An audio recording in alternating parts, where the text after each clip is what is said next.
the most realistic online racing sim ever made. This is iRacing. Detailed laser scan tracks, fully dynamic real world cars, and over 50 series to choose from. 6 online world championships offering over $400,000 in annual prizes. This is the original esport racing game. This is iRacing.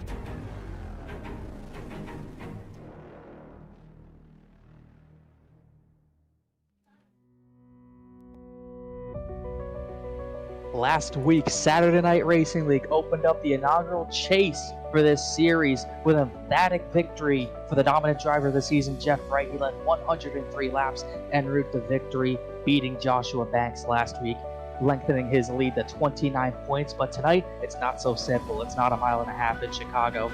We're down in Alabama to the high banks of Talladega for what should be a very thrilling second race of this chase tonight. Hello everyone, I'm Connor Horn, joined by Bradley Cooper. A little bit of a cold for him, a little bit of a bad mic for me. We're going to make it work tonight. It is Saturday Night Racing League, like I said, the second race of this 5-race chase this season. I'm excited to see what these drivers can do with these Gen 4 cars, as I'm sure you are, Bradley. This is going to be an awesome one as we look at our 6-race chase. 6 races this season. It's race 2 of 6 for the Chicagoland. Like we said, Jeff Wright won last week, but Talladega poses an incredible challenge where literally anything can happen before the final 4 races in Charlotte, Iowa, Dover, ending at the old version of Atlanta. This is going to be a wild one.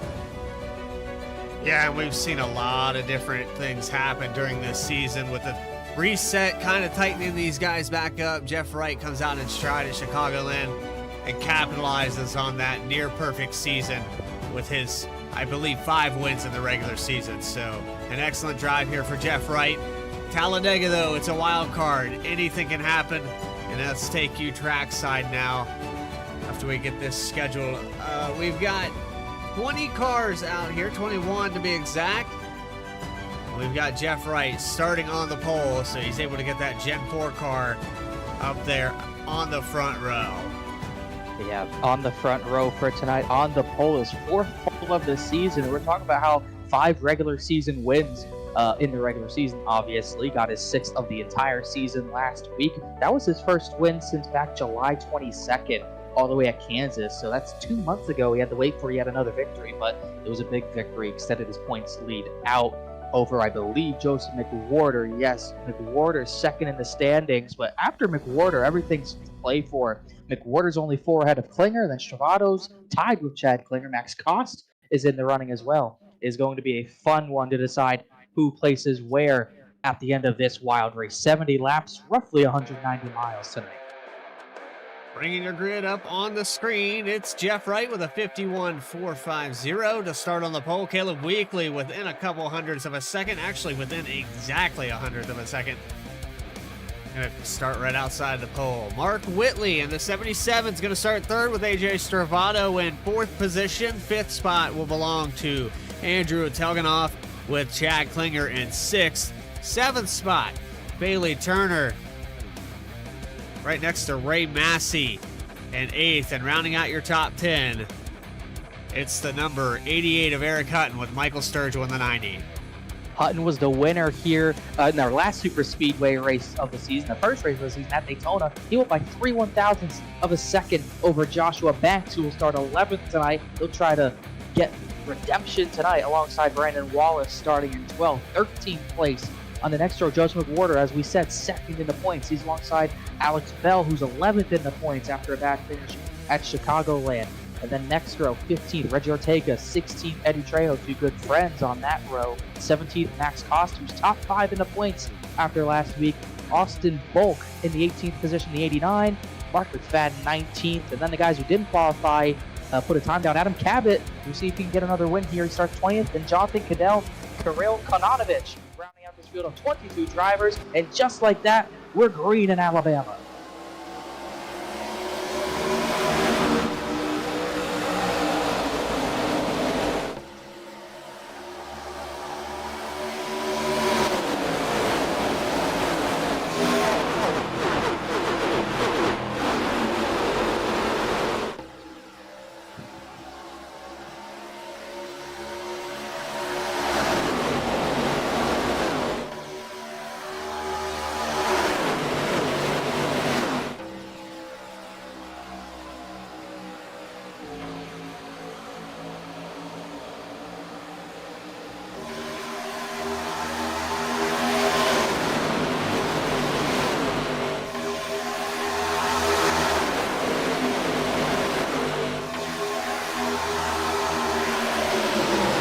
field comes roaring through the trioval to complete lap number 1. It will not be Jeff Wright leading lap number 1. Mark Whitley, with the push from Andrew Telganoff, takes that spot, the lead away on the first lap, and then Telganoff goes for the lead himself down to the inside. So we have 2 distinct lines already, but you've got to be careful. This is not a cup car. This is not like any car we drive anymore. These bumpers do not line up, so you got to be careful.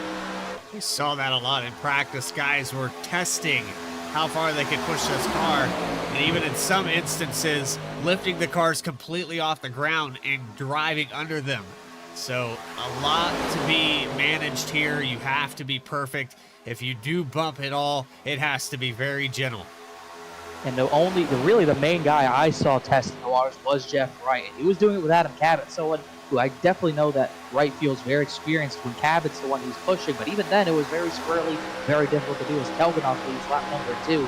You've got to be so precise, very delicate with the bumps, or else you're going to wreck all 22 cars in this field tonight. It's dead even for the lead. Telganoff and Whitley leading these 2 distinct lines, as we saw Alex Bell drop back just a little while ago. Yeah, we see a few drivers kind of sitting on that inside. The 17 of Adam Cabot back here in 20th position. He hasn't really moved, made any sudden changes here, not taking a partner. This car kind of puts you in the mindset of what NASCAR and pack racing was all about. And if you remember back to the early 2000s when, you'd see one of your favorite drivers racing mid-pack, you were terrified at these tracks because all it took was one mistake from any driver and you were almost guaranteed that 7 to 20 cars could be involved. And that is exactly what we're seeing from Cabot right now. It's that old style where you'd see the best drivers with the best cars maybe not lead every lap. They'd be running at the back like Cabot is right now, back in the 20th position where he started. Especially for Cabot in the situation he's in. He's here for wins. He's not here to fight for points, lead laps, and anything. He's strictly here for the win. He only has to lead the 70th lap of this race, so for him, no reason to go up there right now at all. But meanwhile, for a guy like Max Cost, who's in the playoff race or chase race right now in 16th, he can run back there as a chase driver, no problem in doing that. But if you want to get some crucial points over your competitors, you got to at least lead 1 lap up there. It'll be very crucial for your chase run. And we talked a lot about Max Cost, and we watched him in other leagues as well, the amount of improvement that he's had.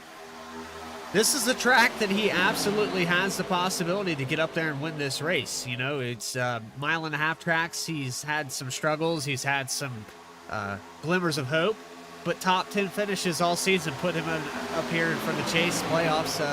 I think as far as winners go, Max has as good of a chance as anybody else. And Cost picked up a top 10 last week, I believe 9th at Chicagoland, so building on momentum that he's started to carry out through the end of the regular season as Whitley powers through the trial to the potential lead of another lap. But Cost has been building on momentum, trying to at least all season long, and it might be the time for him to finally capitalize on that momentum. It could be tonight. We didn't even do picks because we jumped straight into it, but I'm not going to pick anyone specific because Talladega, but I think we get a surprise winner. I don't think we're going to get a repeat winner. I think we'll see someone new tonight. It could be, actually, since I see him at the lead of that the number 3 good wrench car, I'll go Andrew Telganoff. He's got speed. He's been here before. I'll just go him because why not? It's easy to pick the leader. It's easy to pick the number 3 as well. You remember the signature Talladega. Yeah, Talladega, the number 3. That was the guy to beat. So good pick. I like it. I'm also liking what I see there on the outside with the 77 and the 13, Caleb Weekly and Mark Whitley working really well together. I know Caleb Weekly. I've raced with him a few times here, started to get familiar with these guys here at Saturday Night Racing League. And Caleb's been rather fast here as of late. We'll see what he can do as well. Weekly has had some good runs, but a lot of the season, he's just really been caught out from incidents, either a mistake by his part or not of his doing. He's had a decent amount of bad luck, but looking all right now. We're running happily in the top 5. We're talking about the number 3 of how synonymous it is with Talladega. I think you say the same thing about the number 24. I think if Bailey Turner went to victory lane tonight, it wouldn't be beer can. It wouldn't be like Busch cans being thrown. It would be White Claw cans if Talladega sells them. A very sporty paid scheme for him tonight. 3rd in the line on the bottom as we continue 2 by 2 all the way through about the top 18 as Whitley leads that lap by about 200th of a second as This is what we kind of expect to see from this Gen 4 type of racing. You cannot really get big runs. You're kind of locked in tow, and that's why we see the two lines just completely locked side by side. It's a 200-mile-per-hour traffic jam. That's the best comparison I've ever heard, and we got a car shuffled out of line. Maybe a touch on Jeff Wright where he didn't want it. I think Jeff Wright blinked. I think we saw a blink from the 48's internet, and Wright was smart enough to not even risk being on the 3's bumper. So backed off of him, ruined the bottom line's run, and that will let Whitley clear to the bottom if he wants. Here comes Caleb Weekly. He's going to go to the top side. He wants the lead, but Whitley's going to stay in the middle. Stravado's not going to go with Weekly, and that's going to lose Caleb Weekly all of these positions as Telganoff gets back to the lead. And there's the other product of this pack racing. As soon as you get shuffled out of the line, that situation, watch this car up here on the outside. The 13 of Weekly is just going to fall all the way back. Max Cost actually leaving him a hole, so that bails him out from falling too far, just outside the top 10. There's almost a part of the racing, the super speedway racing we're seeing right now that, in an odd way, reminds me of what we see today, to the fact where it's going to be, if you're running in 20th right now, trying to avoid wrecks, you can do that, but in these Gen 4, in the past, in general, you could make your way to the front pretty quickly. Even with the Gen 6 style of car, you could do that with the runs you'd get, but at least in real life with the next gen cars, you don't really have that unless you just have that much help compared to who you're trying to. So that's kind of what I'm seeing tonight. In iRacing, obviously, the next gen gets big runs, but not the case in real life. But it's kind of the type of race we might see tonight if we don't. When I talk about we might not see tonight, we haven't even seen the third lane yet. We will definitely see it by the end of this race. We saw it at the end of the Daytona race at the season opener, which went caution-free, by the way, might I remind you. Yeah, and it came down to the last lap with a couple thousandth of a second separating the leader, Eric Hutton, from the 35 of Joshua Banks. So, had a fire start to the season, and the 21 gets a little loose there. That shuffles Max Cost out. He jumped out of line to avoid what he thought the 21 was going to lose it through there. Now Cost is going to lose a spot. The 89, polite enough. That's Austin Bulk, I believe is the pronunciation of that name. New name that I've never seen. Yeah, that looked like a situation where Trejo checked up in the trial who Weekly wasn't ready for and actually hit the back of the 21. You do not get away with those very often, and Eddie Trejo has a second chance here to not be destroyed as he's going to continue right behind Ortega. Ortega's made his way up as Trejo's Trejo's just going to get out of it after that, not going to risk it once again. As we see Caleb Weekly, he started outside front row. He's dropped outside the top 10. A few drivers who have moved up through the field. Richard Ortega, he started 15th. He's up into the 7th position already. It's already 8 positions in 12 laps. And also, Mark McFadden, he's almost outside, almost inside the top 10, after starting 19th. Methodically picking your way through this field. You can go to the bottom, find a hole, move back up to the top. I'd say that's kind of been Reggie's plan as he's worked his way from 15th position up into the top 5 almost. It's Caleb Weekly peeking there. A lot of these guys, too, have to factor in the smaller inlet. For the draft, you get right up on the bumpers of these cars, you're getting less air to the radiators. So over time, these cars will reach temps over 250 degrees. When that little red light, that dial down there showing that water temp starts to flash, you probably don't want to go much further. You want to step out of line. Whitley's going to move up right there, and maybe Stravado doing exactly what I was talking about. Maybe running hot. Could have been possible. Whitley is another guy not in the points fight. He'll be battling for the win later as long as he keeps his car clean. So it could have been a situation where he maybe led his lap, stayed up front, and knows what he needs to do, and figures, what the heck, I'll drop back now. I know what to do later. And he'll give Stravado, initially gave Stravado the lead of the outside line, but now Jeff Wright's going to jump up and lead that line. There's no surprise here. The 3 and the 48 leading Talladega. This is the only time you'll see this in Gen 4 cars. Telganoff trying to keep the lead. Jeff Wright trying to claim it. He started on pole. He's not led a lap, trying to get that point to distinguish himself from the other playoff drivers. Just barely got it, I think. He did by 8 thousandths of a second that time. That's as close as, not as close as it can get. like we said earlier, the battle for the win at Daytona, separated by 3/1000ths of a second between Hutton and Joshua Banks. Both drivers who were outside the top 10.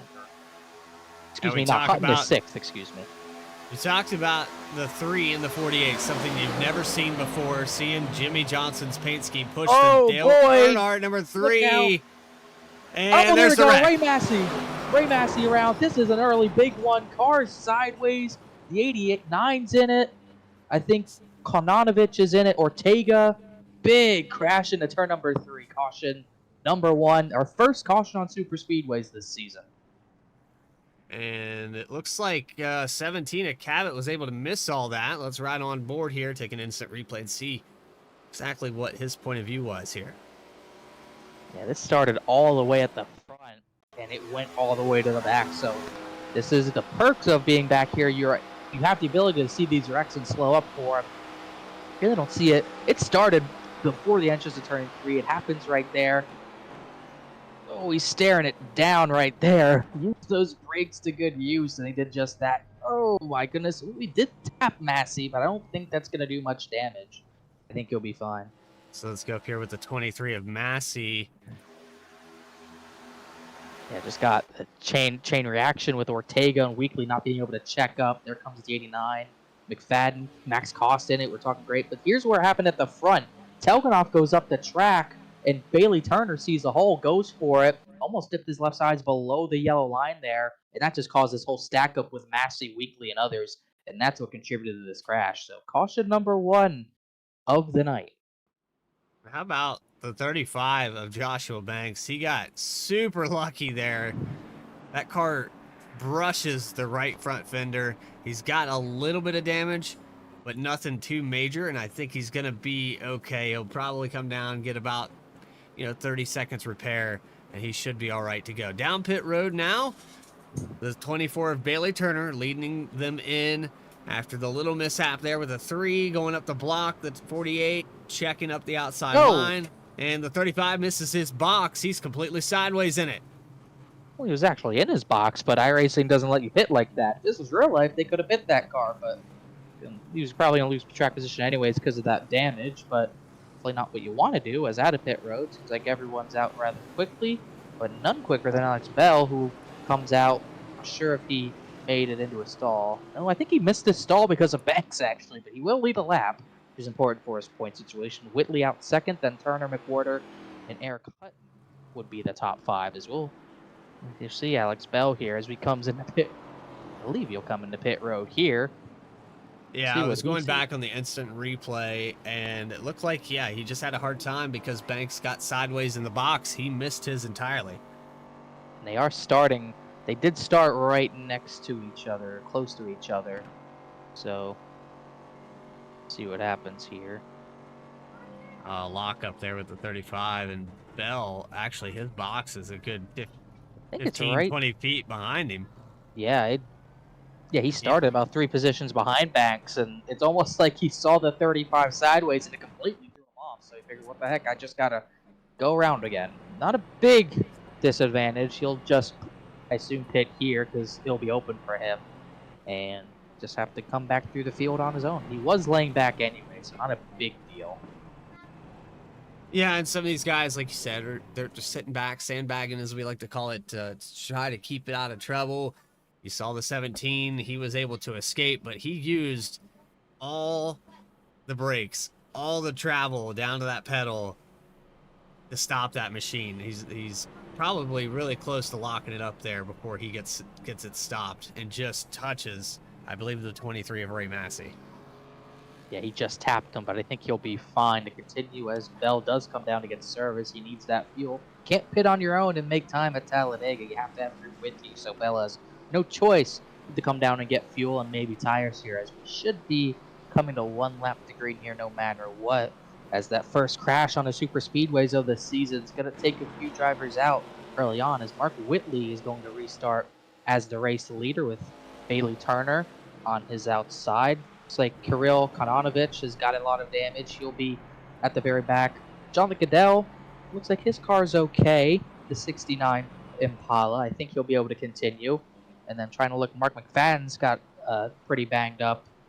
and I'm trying to look at a few others. Ray Massey's total 22nd place. Ortega a lot of damage. I think Caleb Weekly unfortunately got the worst of this end, but he is still running, albeit with very battered front tires and no front bumper, but he's going to run it no matter what. Shouldn't have a problem overheating that machine, but it is not going to be aerodynamic. He's going to have a hard time staying with the draft. So we get the 1 to go signal. These guys getting caught back up. Bailey Turner, Mark Whitley, side by side in the front row. McWhorter and Hutton, you know, they were kind of sitting back and being quiet, not getting into too much there. Now find themselves just outside the lead. So maybe look for some different leaders during this battle. We're 17 laps in. We're going to take the green on lap 18. And I believe we've got a couple of drivers here. Ray Massey's going to go a 3rd lap down. He's still in the box for 4.5 minutes. We might have a couple of DNFs here very soon. I think we're going to have one for sure, man. I wonder if his engine might have blown once he got back going. Not quite sure, because his car, compared to Caleb Weekly's, it looks pristine. As I say that, he does start rolling, so he'll get back out there somehow through all that. At least not yet. No retirements. There's a lot of damaged cars at the back, about 5 or 6, but we're going to get going with the drivers who aren't battered and damaged. Mark Whitley and Bailey Turner are going to lead us down for our first restart on the Super Speedway this season. Lap 18 we're working. We still got about 52 laps to go, as in the Geico restart zone. Whitley gets away with a big lead. Him and his teammate Joseph McWhorter are going to work over Bailey Turner to get in front of that duo of Turner and Jeff Wright. So back on the loud pedal, 950 horsepower connecting to the asphalt here at Talladega. And a good start for Mark Whitley as he takes away the lead. Gets by the 24, and now smooth sailing. He has the 73 of Joseph McWhorter. Another winner here in the Saturday Night Racing League. And he's all over. It's the closest bump drafting we've seen all race, but you're only going to be able to really do it on the restart somewhat well, because you're really not at high enough speed where it's going to be that crazy to do to be on someone's front bumper, but just have to see how risky these guys get by the end of the race. But here comes that big run that we saw on the first lap from the top line. Turner, Hutton, here comes Stravato and Cabot. Alex Bell on the top line as well. Whitley will leave the lap, but here comes the outside line to get back to a gridlock like we saw earlier. So gridlock again. Eric Hutton giving a good shove there. He also had a good bump draft. We're going to go back on board. You know that these guys are touching in this front row, lifting up on the back bumper a little bit. Got to be risky to do it, but that's how you make speed. If you can perfect that, you're going to be hard to beat. 205 in the turn number 3 there for the 24, but even still, Mark Whitley fires it into the corner much faster because of being on the bottom line. Look how close these guys get. That's how you have to make speed. If you can master it, like I said, you're going to be hard to beat, but it is so hard to master it and not cause a 10-car pileup tonight, as we'll see as Turner takes the lead on this lap as he's almost close to clearing the 77. And all over the back bumper again is Eric Hutton on Bailey Turner. And it was a very limited list this season. Who got wins? We talk about Jeff Wright. We talk about McWhorter. We talk about Hutton. Stravato also on that list. It was very limited. Cabot. Some guys that got close. Chad I believe Klinger got Joshua a win. Banks. Joshua Banks on there as well. Seth Hatchell. Don't forget Seth Hatchell on fuel mileage at Kentucky. Very small list. I believe that comes out to about 9 drivers on this season. I say that. It doesn't sound that small, but compared to the dominance we saw from Jeff Wright early this season, honestly, it seemed like we wouldn't get that many winners, but he kind of cooled down at the end of the regular season.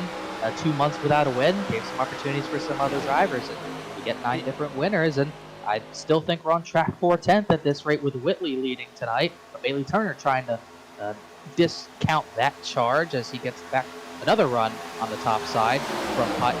Those 3 and 4 drivers on that side line really working well right now. As Turner goes to the bottom, big move to block the bottom line. And you talked about the 48 kind of cooling off there. I believe there was a staff change with the official and This car's got a little more strenuously tested in pre-race. The ballast got checked. The 48 slowed down. Coincidence? But not. No, in all honesty, Jeff had a dominant start to this race and this season. Looked really good at tracks that he normally doesn't perform well at. We talk about Jeff's ability to steal things away at short tracks and races where he's not even in the picture in the top 10 for most of it. He's dropping down to the bottom of the track. Sturgill leaves a lane for him. Not exactly sure if it was intended. Don't know. Didn't see his internet blink that time. I think there was a little stack up in the bottom lane, and Sturgill just barely tapped the 48, but they're able to keep it straight that time. Banks looked to the middle, inside of Cost, outside of Sturgill. Couldn't make that work. Getting hairy. It's still only lap 22, guys. Settle down just a little bit. We're not even, I don't even think we might be 50 miles in, but we're not too far past 50 miles. We still got a while to go. These guys are getting rowdy. Now it's Turner and Hutton leading these two lines, as we now have a pack of 16 cars left in this lead pack after the amount of drivers who got damaged. Speaking of drivers who got damaged, about the lap Ray Massey, that'll be his third lap down here. Riding on board here with the 24 of Bailey Turner. Here they come to the inside now of the 23.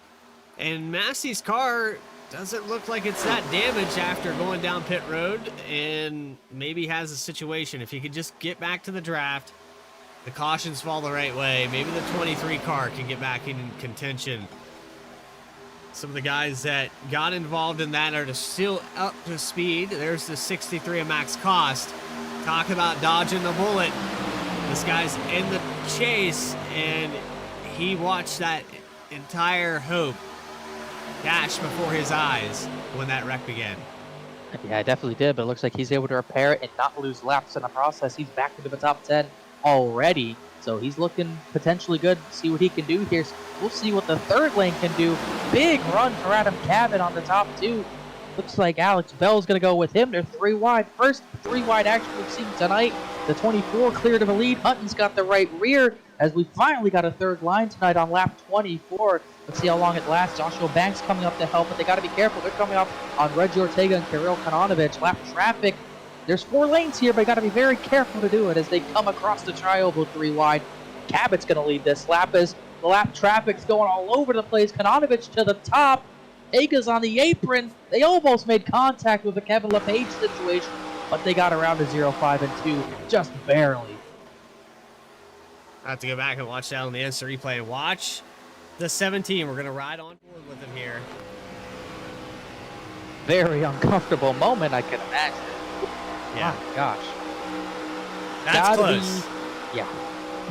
It's very close. You got to be very, very organized as a group of lap cars, and when 2 drivers go different ways, it's not really good as they lap a few more cars. Caleb Weekly bringing it to the apron to let them by, and we're talking about Ray Massey needing some lucky dogs. It's going to hurt his chances because that's 3 drivers getting lapped right there, and Mark McFadden's not too far off the road, but we're starting to see that, something I'm surprised to see, that bottom line not really going anywhere all of a sudden, but it might go somewhere now because and Stravato get to the bottom in front of Bailey Turner, and now Michael Sturgill's in the sucker hole, which we haven't seen all night, stuck in the middle. But here comes Jeff Wright to help him out as that third line still surges ahead with the 17, the 15, and the 35 of Joshua Banks. Yeah, we saw the outside line just kind of migrate up a lane. The 90 of Sturgill thankfully gets some help here with Jeff Wright. They have to be careful, though. They are pinching very hard. Jeff gets right up on the bumper. They're able to clear Cabot. And now side by side for the lead, it's the 90 of Sturgill looking like he might lead this time by. It's definitely going to lead this time by. Hutton does not have enough help. He's even clear of the 88 if he wants that bottom line. He's looking, he might want it. Not going to take it as they left 71 McFadden. We're back to 2 lanes, so we're all good there, but here comes that bottom line. It is so hard to keep that top line going into a corner because that bottom line just gets such a lurch ahead into the corner just because, I guess, physics. I don't know how else to describe it. The bottom line is just better. It's shorter way around the racetrack. 24 of Turner to the middle. He's going to leave Hutton and Stravato on the bottom. Well, Cabot's still trying to work that top line, but that third line starting to lose some steam here. Yeah, third line looked really good there initially, but these guys have figured out if they pinch down on the inside, they don't give the side draft to the outside, they can keep them at bay. Sturgill, Hutton, side by side again. Hutton probably going to lead this one. It's going to be close, though. It's Hutton that time by, I think. It was really, really Sturgill. close. Sturgill got it just by 100th. That's how close it could be. We'll see it all race long, as not too far from now we'll be down to 40 laps to go. We're getting inching closer to seeing maybe green flag pit stops. Maybe I'll jinx it. I don't know, but we saw a lot of them at Daytona. We don't know the fuel mileage for tonight with the 80% fuel tank at the super speedway. My guess is somewhere in the 25 lap range, but I could be very wrong, as that middle lane still looking strong with 3 cars. That's the 90. Then Jeff Wright. It was Bailey Turner. He'll go back to the bottom in front of Mark Whitley. And that bottom line starting to surge ahead. Hutton leading with the bump from the 33. But that top line forming up once again, getting a decent run, but not pinching hard enough to really do anything with it. And it's going to be Sturgill again leading that lap by just a little bit over the 17 and 88. How about the impressive job that Jeff Wright's doing by keeping Sturgill up there? It's just those 2 cars. You've got the inside with 4 cars deep and the outside with 3. Now Bailey Turner moves up. You see Max Koss move up a lane. These guys trying to figure out which line's going to last the longest. You have that option when you're sitting back 7th, 8th position watching from the outside. You can kind of pick and choose. Okay, this guy might be overheating. I want to move up a lane. This guy might want to go with me. I'll move up another lane. You have those options at your disposal right now. But the only person who really won't have the options here, as looks like the 17's not going to have much options. He's getting dumped here. Nope.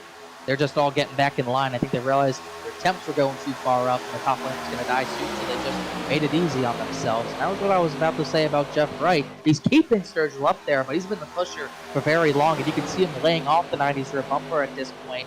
You have the option as a guy in the front to pick which line will push you, but if there's a driver pinned in the middle like Wright was earlier, you really don't have anywhere to go. You have to really manage your temps and pay attention to that gauge when that happens, because you have no way out at that point. Yeah, and Sturgill on the outside now with no competition from the 3rd line. He can focus on just keeping it near the 88, kind of get the side draft through the corners, get a good shove here by Jeff Wright as they go into the tri-oval. Another lap car to be contended with, but thankfully they're only 2 wide as they go by. That's the number 05. And another lap led there for the 90. That's going to put it up to number 6 here tonight. They could be a contender for the most laps led already, but the 3 did also lead some laps.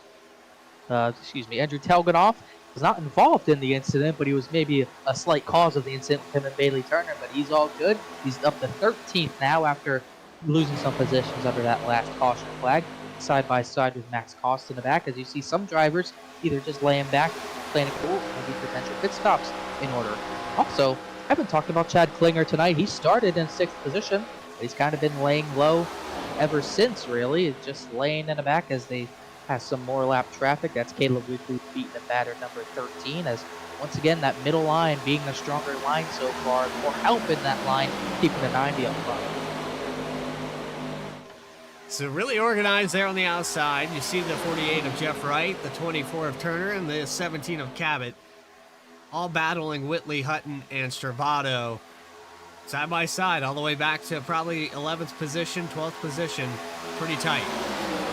Side by side almost all the way to the very back. In fact, it is side by side all the way to the very back. That's 16th place Brandon Wallace, side by side with 3 laps down 20th place Ray Massey. So side by side everywhere. Sturgill loses some time through 3, as though the 48 blinked out again. Got to be careful. Where's he going to come back? Just off the 90s bumper. You always cringe when someone blinks out, and unfortunately that's the 3rd time that's happened to the 48. You've got to be careful when that happens. At the very least, Jeff Wright's been perfect in responding to it, backing off, making sure he doesn't netcode spin the driver he's pushing. Sooner or later, it might end in disaster. Yeah, and it's unpredictable when it happens. And iRacing's client send rate, sometimes it works, sometimes it doesn't. But Jeff Wright has had some issues all season long, if we recall correctly, with some blinking. And so not exactly sure if it's service related to his internet provider, or if he has maybe a problem with the files, not able to load the textures. There's a number of reasons why this can happen, but ultimately we chalk it up to what we call mechanical failures, the things that don't actually happen in iRacing unless you hit the wall. Like the 33 blinked, at least on my end. I don't know if He blinked on the broadcast, but could be server. But the 48, like you've been talking about, has had these issues kind of all season long. It's just not as apparent because we only go to 2 super speedways this season, so you're not really on the bumper of someone all that often. As he's on the bumper of the 90 once again. And look at this. Here comes a third line once again. That's Alex Bell, Joshua Banks. Almost into the wall. Banks is in the wall. He's going to lose a lot of time. And there goes that third lane for the time being. And Banks has got to be careful not to lose the track here. He gets almost in front of Cadell. Cadell lifts for him as we look on the V-Speed Instant Replay. Such a run to the top, Bradley. I don't think he could carry it without lifting and just slid up into the outside wall. Yeah, it looked like that car just didn't want to turn anymore. All the turbulence from those inside 2 lines. Kind of hard to catch it, keep it off that wall. And it's about as fast as that outside developed, it dissipates. And now you've got the 15 and the 17 working together again. Cabot and Bell, they've done it once. I think they're going to get another run again. I don't believe they have enough of a run here to do anything. They'll wait another lap. That's the pros and cons of doing that. You have to really do it down the back straightaway. That's where you'll get the biggest run, is down that back straightaway on the lines when they're side by side jumping for another. The con to it is that when you go into the corner, you're carrying that much more speed. These cars don't handle that well. They're Gen 4s, remember. They're kind of just going to wash up into the outside wall. There's just no grip in that third lane, not much at least, so it's tough to make that work anyways, unless you already planted your car up there. So kind of swerving up there on corner entry and then trying to turn it back down, it's very hard to make that work. And once again, we saw it not work there. So we're at the halfway point, and Connor Horn, I'm going to let you take it away because you know what that means. I think I know what that means. You've been waiting on it. We're getting ready for a little bit of a... Let me check my notes. I'm just kidding. We're going for... We're going to bring the noise a little bit here, man. I think we're ready for it.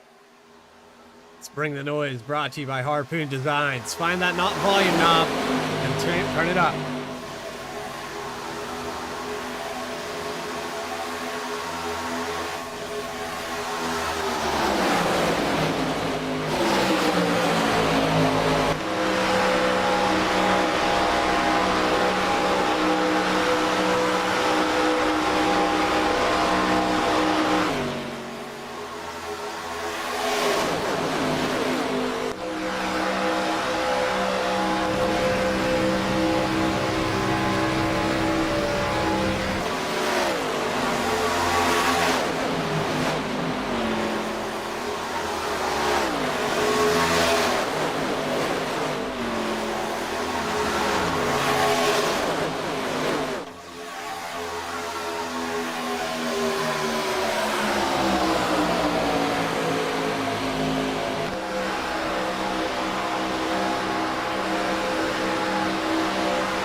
That was Bringing the Noise, presented by Harpoon Design.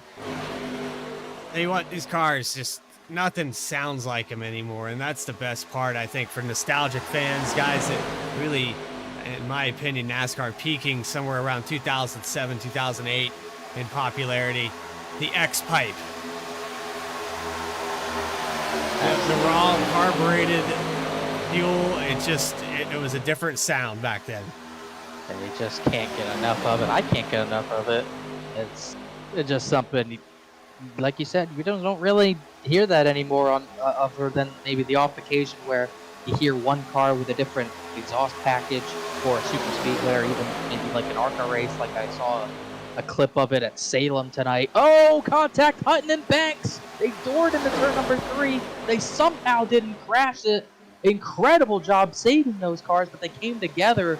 And Sturgill's going to get the lead out of this, but all of a sudden, the 17 with no help has a big run. But like I said, he has no help. That was a hairy, hairy moment there. We go back on the V-Speed Instant Replay. Yeah, this unfolds. Hutton on the bumper of the 90, 35 on the bumper of the 48, and Hutton, they both kind of came into the middle lane thinking they had it, and neither of them did. Still don't know how that wasn't a big crash, but It really should have been. That was wild. Yeah, and then benefiting from that the most is the 17 of Cabot. He picked up like 4 spots there, and now is just outside the lead. Yeah, that was wild. I've really never seen that. That was almost another case of someone getting tight into the corner. This is the longest run we've had tonight. Obviously, it's the second run we've had tonight. We're just over 20 laps into this run, and I don't really expect tire wear to be an issue, but it's the second time we've seen the driver carrying a lot of speed into turn number 3 specifically. They just kind of, wow, big move by Cabot, barely clear of Sturgill, cutting me off of my thought, but he just barely got the lead from the 90. Someone finally dethroned this 90 car from the lead, and now Cabot's getting a bumper full of that 90 machine, as now Turner's got the one on top. That's what I was talking about, is maybe that right front tire might be seeing some wear. 2 drivers getting tight into turn number 3. We don't know, but the racing's definitely tight, because Adam Cabot could not have got that closer. He saw the opportunity. The spotter said clear. He dropped down in front. Now Bailey Turner with a good run on the outside. AJ Stravato with a good push. And this time by, it's going to be close, neck and neck for the 17 and the 24. That time around, I believe Turner gets it by about 1/100th of a second. And now we're about to 29 laps to go. We still have probably one more green flag pit stop if we went green to the end. Knock on wood if you have any near you. It's going to be close. We still don't know how long the fuel is going to go, but if my guess of 25 is about correct, 25 per run, that's good. That would make it really, really close for these guys. So now you start to think about, depending on how long these guys go on this run, we're all going to start thinking about if anyone's been saving, like Chad Klinger at the back. Has he been saving? Is someone at the front all race, like Adam Cabot, Travato, have they been able to save at all? And are they in a worse position than someone like Chad Klinger? Just have to wait until we get the pit stops. Yeah, and they've made it 28 laps as they cross the line. So from here, they could probably make it. I think they would be really close, but I think they're going to be fine with one stop. Look who's peeking up here in this top 5, though, and I don't want to jinx it, so we don't have to mention any names, but I'm just noticing some stuff going on down here.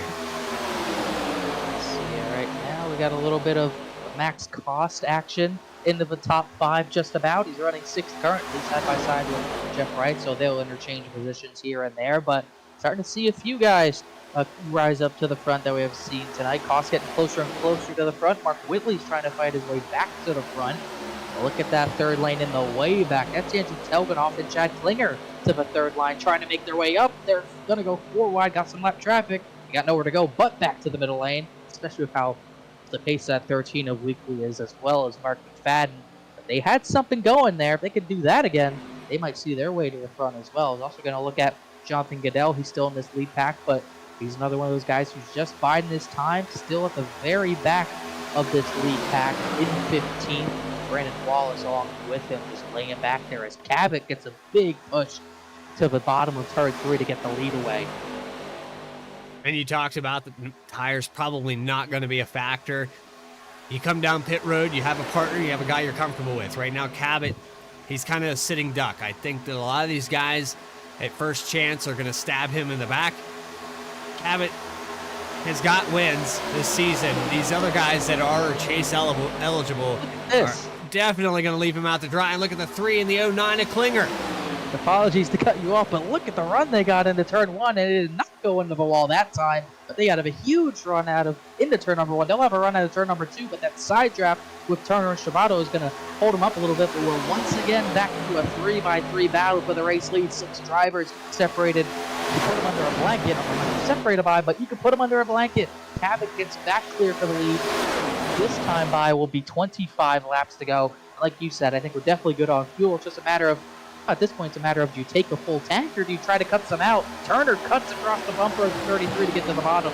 Telganoff and Klinger get back to the middle to form 2 even lines once again. Yeah, and what I was just mentioning there, you've got a driver that's in the front row right now that is just strictly out here to get some wins, not chase eligible based off his schedule this year. And so the first opportunity you get, if you're a chase driver, you got to take it. And, you know, helping Cabot's one thing, but if you can get up there and lead the last lap, Absolutely. Take that 17 car high, drop low, whatever you got to do to get around him, because those are points that you could have otherwise gotten. Here we go. And here we go with pit stops. Bailey Turner going to lead him down. Turner, Stravato, Jeff Wright. We see some lockup, big lockup from Whitley and Hutton. Hutton, they made it. They all make it on the pit road. No one went into the grass, but we'll see about speeding penalties. Turner, Stravato, Jeff Wright, Mark Whitley, Eric Hutton, Alex Bell, and Eddie Trejo. About 7 drivers all pitting together with 24 laps to go. And we'll see how this plays out with speeding penalties. Like we talked about, that will leave Telganoff and Klinger in the race lead, along with Adam Cabot. Talk about backstabbing. Usually those guys go with Cabot, but not tonight. So the 17 up towards the front still. The 3 of Telganoff. Chad Klinger with the great run there on the outside just a moment ago. Telganoff saying, let's go. It looks like the 17's probably pulling it down pit road. He is. Yep. And here's our second round. 35 of Banks. A lockup like oh Cost. My gosh, Cadell. Cadell's not going to make it. He did make it. They're 3 wide. They banged doors. I thought Cadell was going to clean out the field like he was a bowling ball going for a strike. But incredibly, he made it on the pit road. Once again, we'll see about speeding penalties. Cabot's into a stall cleanly. Banks, McWhorter, Ray Massey, the lap cars in as well. Brandon Wallace also brings it down, along with Max Cost. That leaves Telganoff and Klinger and Michael Sturgill as the only 3 drivers left to pit from the lead lap. And Cost locks it up for probably a good 200 feet. I thought he was going to slide up into the outside, but he's able to get the car back under control. The last 3 cars still out on the racetrack. Telganoff, Klinger, and Sturgill probably going to bring it down this time by. No, they're going to stay out another lap. 33 laps. Wow. It's definitely longer than I thought it would go, but I just don't think... I think with next-gen cars, a pack of 3 or 4 is faster than a full pack. And there's not a lot of stacking up in the Gen 4 racing. I don't think this is going to gain them time. At this point, you got to be careful you don't lose the draft, but at the same time, they could be planning on taking less fuel and no tires, and maybe they'll gain time doing that. We'll just have to see. Meanwhile, as far as the drivers who have it, Adam Cabot cycled out to the lead, and look who's going to be lining up behind him. Pit entry was key for Jonathan Cadell. I thought he was going to take everyone out, but he might be in line to be runner-up. But the only issue, these 2 are so far out. Look at the run Eric Hutton has on these guys with Stravato and Bailey Turner. Oh, wow. They are coming like a freight train. I don't predict that the 17 would block that. No way. That's just too fast. 10-mile-an-hour difference as they come out of 2. It's the one disadvantage of pitting with a smaller group. That bigger group can get such a bigger run out of the pits, and they will eat you up as they did right there. Put Eric Hutton to the lead. Stravato second. Bailey Turner third. Alex Bell will cycle to 4th. Then Trejo and Jeff Wright, who have an even bigger run. Eddie Trejo hit 2:08 in the turn number 3. Wow. So much for restrictor plates. Yeah. I don't even know if they put them on that car. Wow, and Bailey Turner jump up to the outside. Risky that was a block on Cabot. Risky block at this point. It's hard to block with these bumpers because if they don't lift for you, you're going to wreck the field. So you got to think that guy is going to have courtesy for you when you block like that. Thankfully, they did. Meanwhile, those top 3 stay out once again. Last time by, the pack who had just pit before them, multiple tenths, over half a second faster. So these 3 going out, I don't think it's going to work for them going faster like this, going longer like this, excuse me, but we'll just have to see how much fuel they take. As Turner is now the leader of the pack that has pit, and Eddie Trejo, out of nowhere, battling for this race lead now. So here we go. Telganoff, Klinger, Sturgill still out on the racetrack. They've got to be coming down this time. There it is. Whoa, they almost doored. Look out. Oh, that is too fast. Too fast for Telganoff. No doubt a speeding penalty there. And we'll have to see what happens with Chad Klinger as well. He went in exceptionally fast as well. I think Telganoff's just going to park it. He knows he messed up big time there, which is such a shame because he had such a good run, had such a cool car and a fast car tonight. But it's not meant to be. Once again, as you can see, just way too fast there. As we'll see with Chad Klinger and Michael Sturgill what they do. Klinger's on a penalty, I believe. No, he's down and away. He cleared his black flags. I see in my sim he cleared black flags, so That's going to be interesting how that's handled. But either way, he's out of pit road somehow, some way. But him and Sturgill very separated. And here comes the pack into turn number 1. So 0-9 of Klinger, he still gets a penalty. I mean, really, that's 37 compared to 33. He had a hold, and here comes the leaders. Oh, man, he almost came up in the Hutton there. There's Sturgill way out ahead. He's going to get collected by this group, but he's going to have to keep it low. I don't know if he's going to be able to stay in this pack. Maybe if he can grab the tail end here. Ooh, it's going to be close. He really needed Chad Klinger to have a better exit. No penalty. It's going to be tough to do. Klinger will come back down. I think he's just going to self-impose a drive-through penalty for himself instead of just stopping. Which is what you would do for a speeding penalty, but iRacing doesn't have them. You will just take a self-imposed one, I see here. But meanwhile, the battle for the lead, we now know it's the actual battle for the lead. Next time by will be about 17 laps to go, and the front of these two lines is now Bailey Turner and Eddie Trejo. And the pushers, Cabot and Wright. You've got Hutton and I believe that's McWhorter on the outside. I always kind of mix up the Harpoon design paint scheme there. That's just behind him, and that's the 77 of Mark Whitley, who's been having a pretty solid night as well. Down 5 spots where he began this race right now, but that can change within a lap. It can change within a corner at this rate. Trejo trying to lead this lap. Turner's going to lead it instead. Yeah, that 77 has been solidly in the top 5, top 10 all race long, so he'll definitely be a threat if he gets someone to go with him here. Trying to still look at Sturgill. He's just hanging on, but I think he's starting to lose some steam. It's going to be close to see if he can keep it this lap. Also, quickly to note, wasn't really paying attention to driver retirements until right now. Reggie Ortega lined up in 22nd. He was the first one to go out. Kirill Kananovich making his series debut, I believe, went out. He's 21 laps down. Austin Volk, 14 laps down. He's in 20th. That's everyone. Only 3 retirements so far. Caleb Weekly still running in 19th. 5 laps down. So 19 cars still running tonight. One of them being that 90 of Michael Sturgill. It looks like Cadell is laying back to give him some help here. I think Sturgill is just going to hang on to this pack. Barely gets it done, and we saw that group pass by as he exited pit road into turn 3. Talking about a NASCAR jump scare, we were on the back bumper of the 90 watching these guys storm by. That was incredible. Wow, he's really holding back for him. Yeah, that was a really classy move by Cadell to do that. Don't lose the draft yourself. But Sturgill, you can get such a big run doing that. He went 205 into turn 3, but he has no help behind him. He's going to go over third lane anyways. He's here. He wants to race and initiate the racing as this time by 15 laps to go as here comes that outside line. Bailey Turner and Adam Cabot trying to clear the 21 together. It's going to be close. I don't think. Yes, they will. They're both clear. Cabot to the bottom. Turner couldn't get down. McWhorter's going to have to push to 24. I think that was a miscommunication. Neither of them really were on the same page there. 17 of Cabot drops down smoothly in front of the 21 of Eddie Trejo. Trejo was able to lead 1 lap after all that, but not able to get ahead of the 24 of Turner. And now Turner on the outside with the 77 of Whitley, or 73 rather, of McWhorter. There's a lot to be said about these guys making these moves and doing it cleanly. It looks like some of our camera angles, like there isn't any room there, and they slide down anyway. It's going to get risky, though. We're coming up on 10 to go. It's going to get dicey.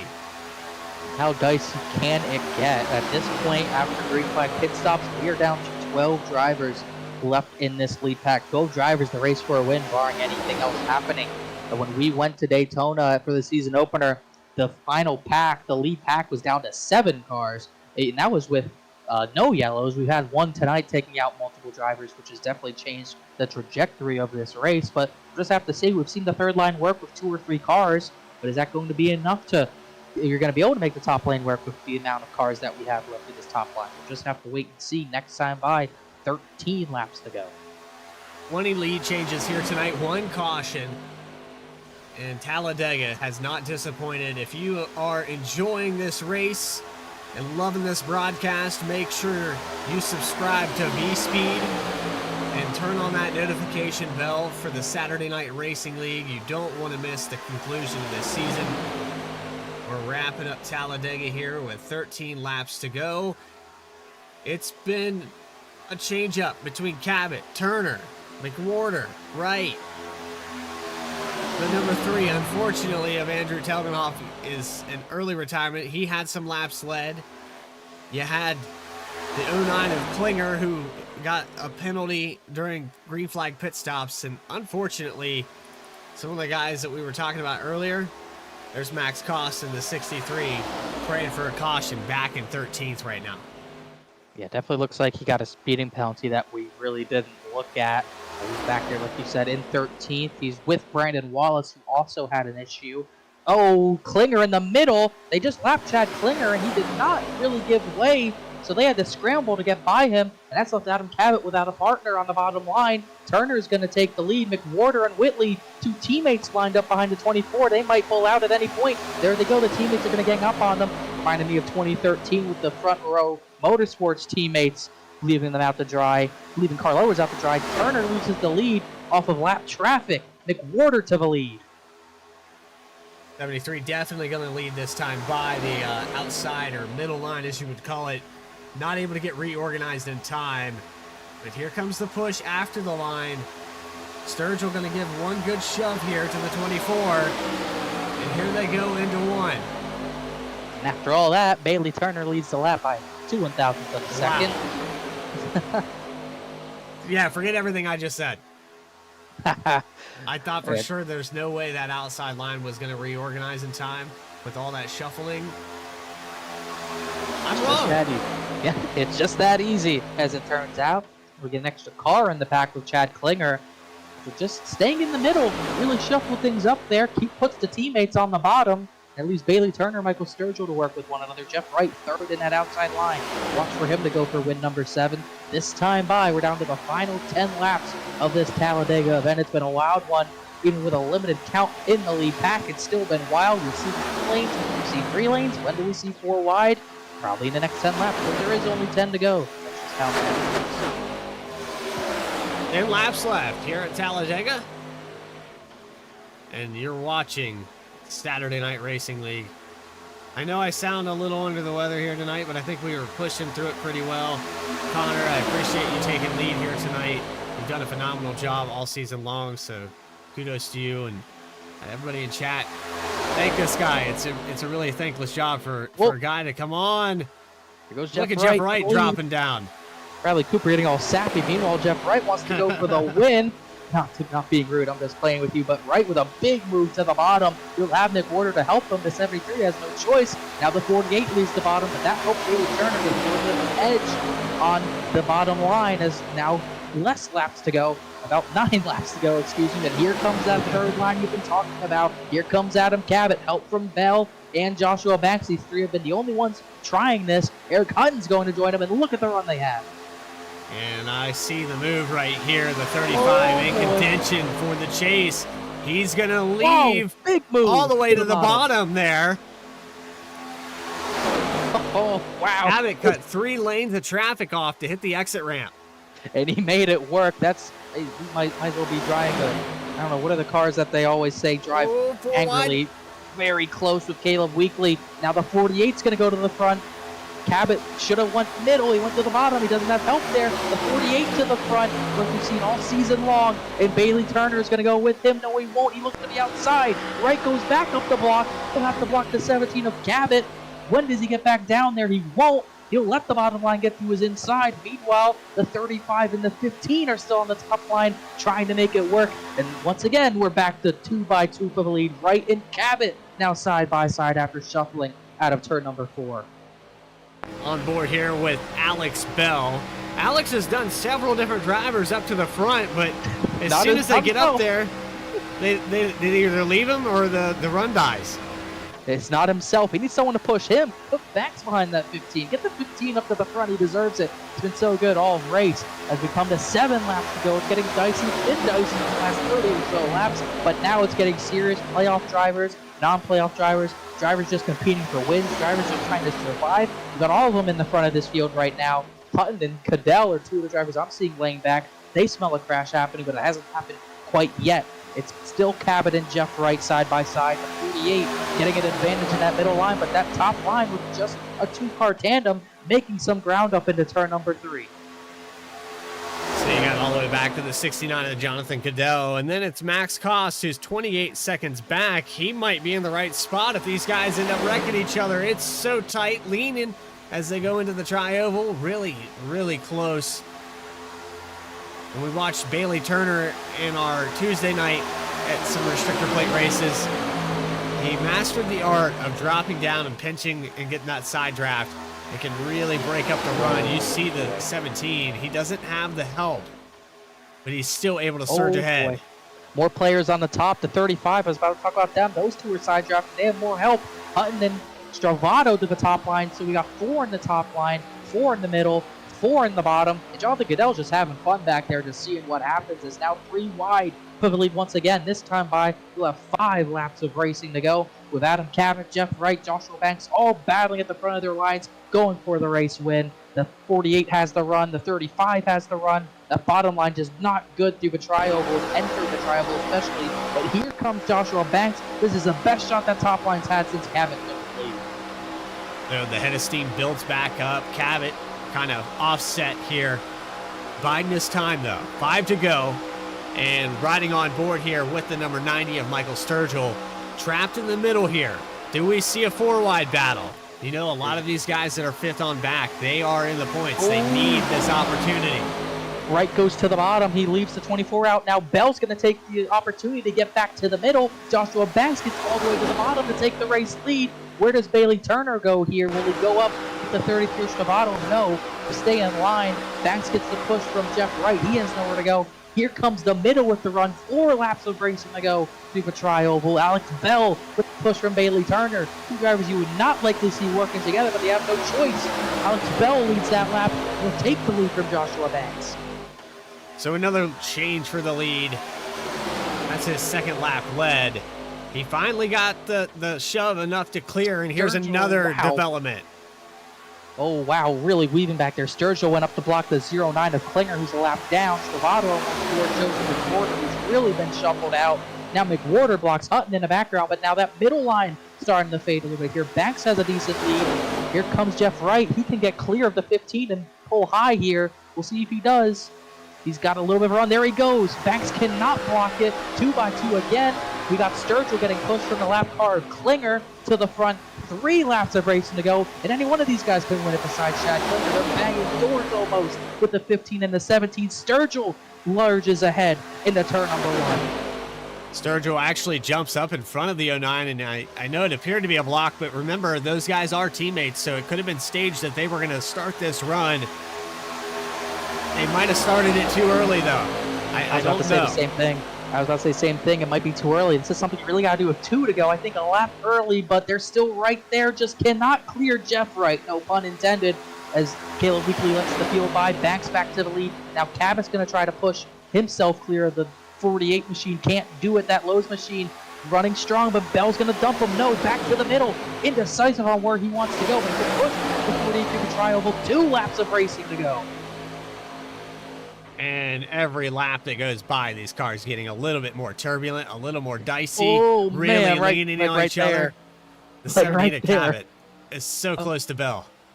And the pushing is getting more aggressive too. You still can't push hard, but everyone's trying to do a little bit more, one up the others. Whitley in the wall a little bit there. Everyone's trying to be as aggressive on pushing as you can. It could lead to a big... It might happen now, it might happen after the line. We don't know, but once again, dead heat between the top 3 lines for the lead. But that top line dies out into the corner. Here comes Banks again on the bottom. He's looking pretty here if he can get the push from Adam Cabot. Can't clear from Jeff Wright, but that middle line's so good. Out of turn number 4, Bell goes to the top line to block Michael Sturgill. The 48, no help. Here comes Bailey Turner. 1 more lap to go from Talladega. Who's gonna win it? Bell with a heck of a move there to get up on the outside. The 48 of Jeff Wright trying to hold the middle. Bailey Turner on the push. They are leaning hard on each other. Enough room up there for maybe a 4th line if they can hold it down there. I don't think they have enough cars for a 4th line. Here comes Banks trying to get the inside line going. Bell and Turner close to each other. The 48 getting a big push. Alex Bell just getting inches ahead. The 17 sideways into turn number 3 up the track. They almost touch, but they somehow don't. Banks out of turn number 4, the leader. Will he get to the line, the leader? You can't forget about the tri-oval. The start-finish line's far away. The 48 lurches ahead. Alex Bell has the run. Banks has the run. They crash. The 15 and the 48 around. Who's going to win this And it's race? Turner. Bailey Turner out of nowhere. 6th to 1st on the final lap. Steals a win at Talladega while the entire rest of the field crashes. Unbelievable finish. He led 18 laps, but no lap bigger than the final lap where calamity finally struck. Bailey Turner wins at Talladega. They had about 600 feet left, and Alex Bell cuts the tri-oval a little too low, comes across the nose, and I believe that was Jeff Wright and Michael Sturgill. Then it was Cabot getting tagged. Cabot actually slams the outside wall and still comes across the line. I thought that Bell was going to be able to get it, but he never did regain control, and then opposite effect into the outside wall. It just all worked perfectly around Bailey Turner somehow. It looked like Banks just shoved the 15 a little too hard, and Bailey Turner was just in the perfect spot to not get hit. There is not a scratch on that 24 car. He somehow came through unscathed, while literally everyone else in that lead pack crashed except for him, and he's able to earn his 2nd win of the season. Incredible, maybe finish of the year for the Saturday Night Racing League. And I thought we'd get a new winner. Not quite, but it's not the biggest of winners, as Adam Kavik goes. Congratulations. Win number 2 on the season for Bailey Turner. This race interviews with your top 3. We're going to go back really quickly and take a look at this instant replay with these guys on that final lap. Let's go back about 60 seconds here.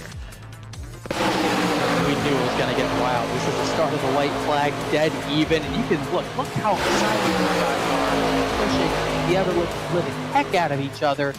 And we could see that brewing. I thought it was going to be the 17 causing it, because we saw how tight he got in turn 3, as we'll see in a few seconds, but dead even out of turn 2 as well. And this is where the top line, I really thought, had the advantage, which they did out of turn 4 as well, because that middle line, McWhorter had the lift as well as Whitley, and that really let Alex Bell get to the front. Then you see the 17 lay off Banks here, which spelled trouble for the 35, washing up a little bit too far there. And then only 2 drivers in the middle, the 48 and 24. They had momentum, that bottom line just not going anywhere, but the push from Michael Sturgill to Bell looked like to be the winning move, but too much of a push crashes everyone, and Bailey Turner's just right place, right time to avoid it, while Adam Cabot just got clipped, but still crossed the line somehow in the 2nd position. And Bailey Turner is able to avoid everything. And what a feeling it must have been here to watch this happen right in front of you, and then everybody around just disappears. It's like the lightning challenge. How would you like to see this happening in front of you? Incredible. Oh my goodness. And out of all that, we have a very awesome top 3. A very nice top 3, I have to say. But what a finish. I've never seen anything like that with these Gen 4 cars. Bailey Turner, literally the only driver to take the checkered flag lead. Well, we've got some post-race interviews. We're going to catch up with these guys down on pit road. This was chase race number 2 here at Talladega Superspeedway. You're watching Saturday Night Racing League live on V-Speed. We'll be back right after this quick commercial break.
the most realistic online racing sim ever made. This is iRacing. Detailed laser scan tracks, fully dynamic real world cars, and over 50 series to choose from. 6 online world championships offering over $400,000 in annual prizes. This is the original esport racing game. This is iRacing.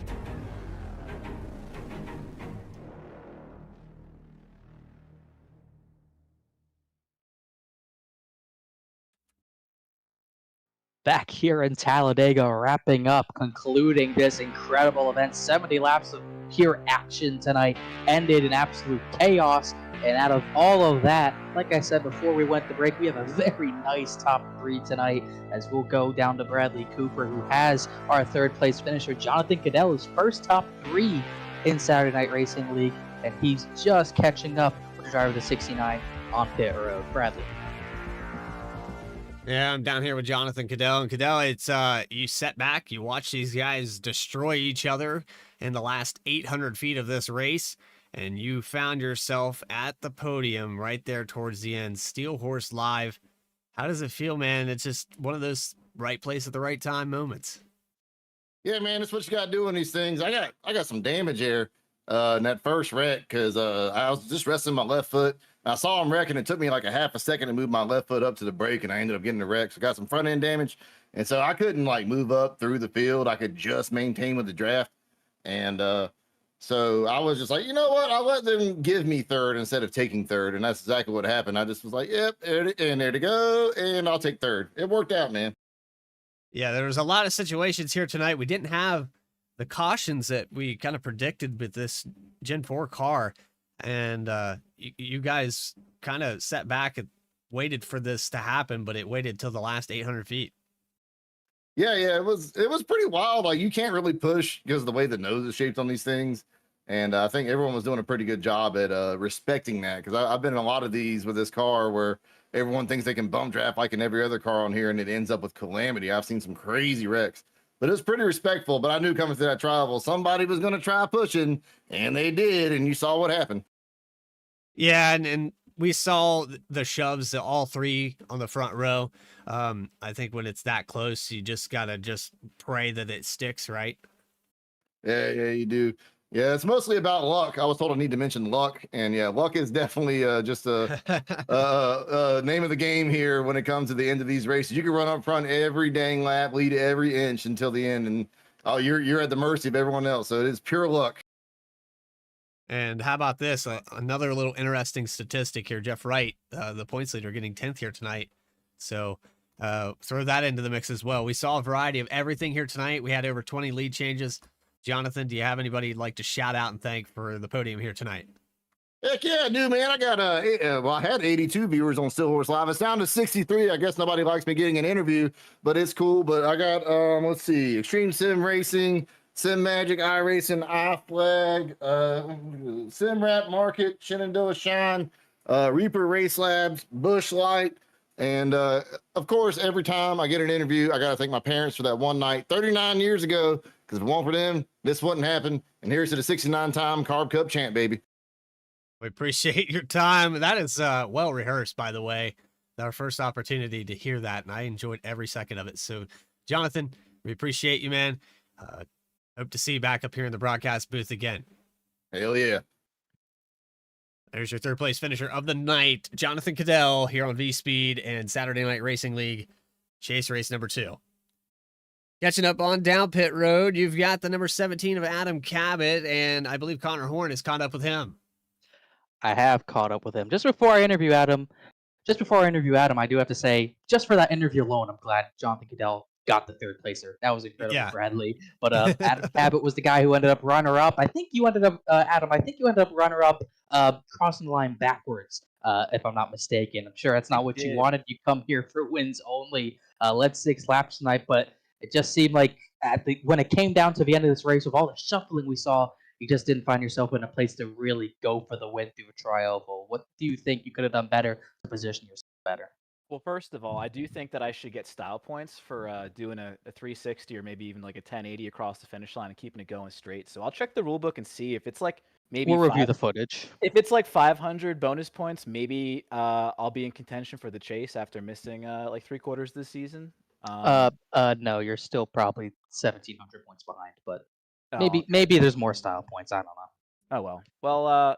Yeah, I don't know how I ended up finishing second there. I was kind of trapped in the bottom, which you can't really do anything when you're trapped in the bottom in this car, and then they all just crashed in front of me, and that's pretty much all it was. But yeah, just hung around the back, the beginning part of the race, and there was that first wreck that I just came to a complete stop to avoid, and barely touched Klinger, and didn't have any damage from that. So just this is pretty much the first time. It's definitely the first time I've driven the Gen 4 at a super speedway, which it seems like it's basically the ARCA car, just be like maybe 10 miles an hour faster. But definitely made it a little more interesting. Handling came into play a little bit. I mean, feel the car get a little tight, a little loose here and there, but yeah, not the best of speedway packages, in my opinion, but it was more fun than I thought it would be. So was able to get weirdly big runs by myself on the top, which not really sure how that makes any sense. And then we'd be 3 wide, and all 3 rows of cars would start going faster while we're all dragging each other down. So I don't know what the physics is going on there, but it's definitely a lot different than what I'm used to with the Gen 6. But congrats to Bailey on getting the win there. That was all skill on his part, definitely no luck. Same as myself getting a second place. This is 100% skill, 0 luck involved. So that's what it is. Seemed like everyone in the lead pack had no skill besides Bailey. Everyone else crashed but Bailey, so I think only Bailey had skill tonight. Obviously joking, but one thing I wanted to ask you about quickly is about how you said the package definitely not one of your favorites. Hard to really make runs, hard to make contact and bump draft, but we did start, especially at the end of the race. We saw so many drivers trying their version of bump drafting. We only had one bad push that caused a crash through the tri-oval. How are you impressed at all with the respect that all you guys are able to show, all the restraint all you drivers showed with being able to just lightly bump draft and get away with it until almost the very end? I am. Yeah, I feel like we're all kind of just working our way up in comfort level with the pushing because, we saw in practice it doesn't take much to just turn a car with this package in this car here. But I don't know. It seemed like on the straightaways, as long as you didn't treat it like the next gen and just hit someone going 10 miles an hour faster, obviously that would be a problem in this car. But as long as you just eased your way up to the car in front of you, I didn't really see any issues. Like you could sometimes feel the rear of the car lift up a little bit, and you're like, uh-oh, like this isn't gonna be good. But when you're on the straightaway, you can control that surprisingly. It doesn't really make sense. I'm not sure how we're driving the cars, the rear wheels off the ground, um, but yeah, in the corners, I didn't really have the balls to try that, and looked like Sturgill, of course, we're coming to the finish, decided to try it in the tri-oval, and yeah, got us there. But made for an exciting finish, and he gave me. I saw him working his way up to it too, because he gave me a few pushes in the tri-oval that I was fine with. I was comfortable. I could tell. I'm like, man, that's right on the edge of what these cars can probably handle. So, um, yeah, that's that, I guess. Moving on to somewhere that's not Talladega. And well, somewhere that's not Talladega is the last 4 races in the season: Charlotte, Iowa, Dover, and Old Atlanta. I guess 2 questions around it out. Do you have anyone to thank for this second place performance? That was definitely skill tonight, and also we're going to see you at any point for the rest of the season. I would just like to thank my God-given talent to get me to finish second here. That I don't need any luck at all. And I would also say, obviously, Dover. I Oh have to yeah, show oh for yeah, oh Dover. yeah, Dover. Yeah, obviously. And the other races, we'll see. I probably, I don't know. We'll see. It depends on if I have plans or not. Which I know I do a few of these upcoming weekends.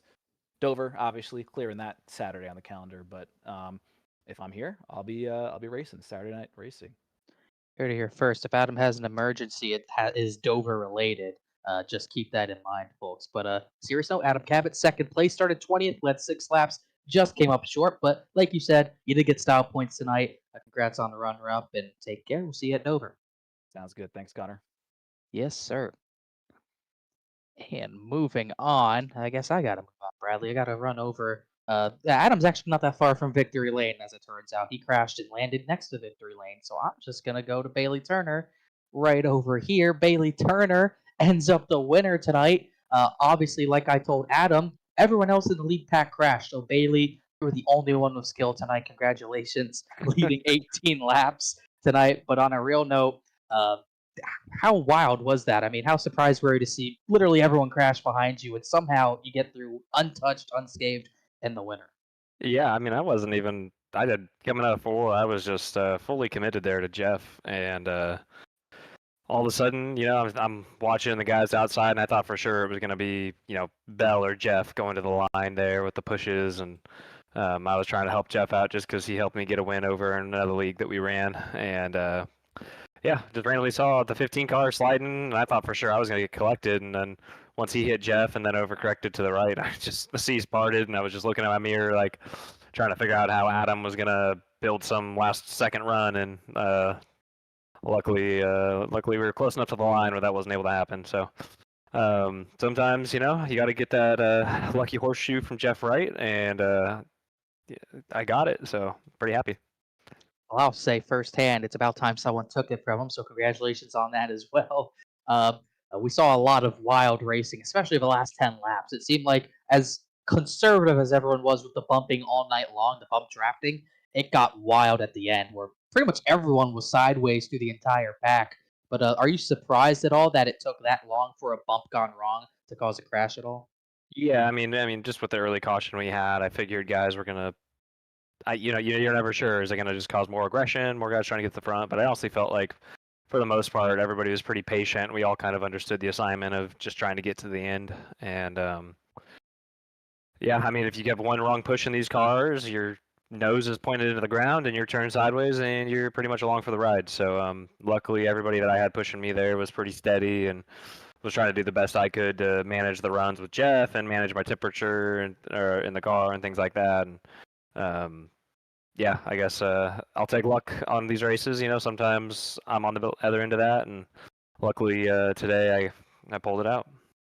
You definitely pulled out the win there. I don't know the official laps led count, but you did lead 18 laps, so definitely some of the most of the race. I won't say the most because I don't know, but led a lot tonight. We're up front, probably top 5 all night long, and you come away with the win after just being in the right place at the right time. Bailey, anyone you want to thank for this? Yeah, everybody over there on Hutton Motorsports, Eric Hutton, providing the funding for this team, of course. AJ, Eddie, Reggie, Jeff, all those guys. I was really hoping I could get Jeff a win here and just kind of, pay a favor back. But I guess I'll have to do that somewhere else down the road. And obviously, you guys with the broadcast, it's always fun to go back and watch these things. Here in Bradley and Connor and Alec, all you guys calling the finish and making it pretty exciting is always fun to kind of go back and watch. But that and everybody else that helps put this league together, admins, and excited to finally get back here on a Saturday night, and hopefully I'll be around here a little more. We'll see if you're around here a little more. If you keep winning like that, you definitely will be. Second win of the season. I believe your first one was at New Hampshire. You get it done on a track that's just a little bit bigger. I think a track that New Hampshire could fit into. They get it done 18 laps led and just right place, right time, like I said. Congratulations, Bailey. Thanks for talking to us. We'll see you soon. Thanks, guys. Yes, sir. All right. Well, that's our top 3. Those are our interviews done. Oh, probably the most wild race of the season by far, in my opinion. Bradley, what are your thoughts? I'd have to put it up there in the top 3 of the craziest finishes. I'm glad that we had the opportunity to see the long green flag runs. We had green flag pit stops. You don't see that very often at super speedways, and so that speaks volumes about the talent level that's in this league. You had guys that talk about luck. That was mentioned several times throughout those interviews. I think there was a common denominator there. I won't say and disclose why, but I did get a message earlier, and it made me chuckle every time I heard it. Everybody talking about luck. They even went out of their way. So I think in hindsight here, you've got Jeff Wright, who comes in strong at Chicagoland, now gets set back with this wild car race that we knew was a possibility. This really, overall, that's what we need to look at, because that changes everything. Yeah, it's definitely going to change some things for sure. But one thing that won't change is Bailey Turner doing burnouts near the start-finish line tonight. Even Cabot saw doing some burnouts there after what can only be described as a chaotic and wild finish here at Talladega. We got to go through the finishing order, just about wrapped up here in Alabama. Obviously, Bailey Turner and Adam Cabot, Jonathan Cadell, your top three who we talked to tonight. And look at those two in the top three. Cabot Cadell started 20th and 21st. They got to the front when it matters. As a matter of fact, everyone in the top six started 7th or worse. So we're credit for some of those guys. Sturgill, who kind of unfortunately accidentally caused that last crash, finishes 4th as across the line everyone slid. So everyone second on back slid across the line. Alex Bell 5th. McWhorter, I believe, Alex Bell as the highest playoff finisher up there in the 5th position. Joseph McWhorter. No, Alex Bell's ahead of him. I'm crazy. I apologize. Bell 5th. McWhorter being 6th is a big deal because he was closest to Jeff Wright, obviously. Mark Whitley, his teammate, 7th. Eddie Trejo, 8th. Travado, he was fast all night long, but just never really led this race. Finished 9th. Jeff Wright, he probably took the biggest hit out of that last lap. Crash, like we talked about, just barely gets a top 10. 11th position will be Joshua Banks, another guy that was right there at the end in the top 2 rows and not able to show the finish for it. Eric Hutton. A lot of these guys, man, I'm seeing the 35, the 88, the 09. Tough break there. But there's Eric Hutton in 12th. Brandon Wallace, 13th. Max Cost, 14th. Then you have Chad Klinger with the penalty back in 15th. Ray Massey with the damage. He gets involved in that big wreck there. The only caution we had of the night. And he's going to come home 16th. Mark McFadden, 17th. Caleb Weekly, also a lot of damage on that 13. Then you have the number 3 taking an early premise off the racetrack, sliding through pit road entry. He's going to bring it home 19th. Austin Bulk, early retirement as well, 31 laps down. We've got Krill Konatovich, I think Konatovich. Am I saying that right? Ortega just behind him. That's a tough name. That's a new one for me, but we got through it. I think it was a good race overall, and I hope you guys enjoyed it. I think everyone must have enjoyed this. This was, in my opinion, the race of the season for the Saturday Night Racing League, but hey, we might get another one better in the 4 races to come at the season's end. 4 races left in the chase. We go to Charlotte next week, then Iowa, then Dover. As we saw, Adam Cabot said he would be there. And then the season finale, October 28th at the old version of Atlanta. No more super speedways. We're going back to the old asphalt. When we go to the season finale, we'll see who's in line for the championship in just a month's time. The 6-race chase close to the halfway point, and it only gets more wild from here. And yes, I said more wild. It can get much more wild than this, because that was Talladega. It's been an absolute pleasure to bring this race to y'all. For Adam Baker, Alec Martinez, Eddie Smith, Bradley Cooper, I'm Connor Horn signing out tonight from Saturday Night Racing League at Talladega. Congratulations to Bailey Turner. We'll see you next week over at Charlotte. Good night, everyone. To go. Is anybody to try to maybe make a third one? This race still very undecided. The bottom lane just doesn't have enough cars now. The rules have been reversed. They're running out of time and they know it. How about Noah McCoskey in the 03? He did his hand in this battle. The bottom surges to the inside. Now pulls even with Hutton off the turn number 2. 900 horsepower at their feet. Banks doesn't have a push. Hutton, can he do it off of turn 4? Right, giving him another push. Big stacker to the outside. At the line, checkered flag. Big surges to the bottom.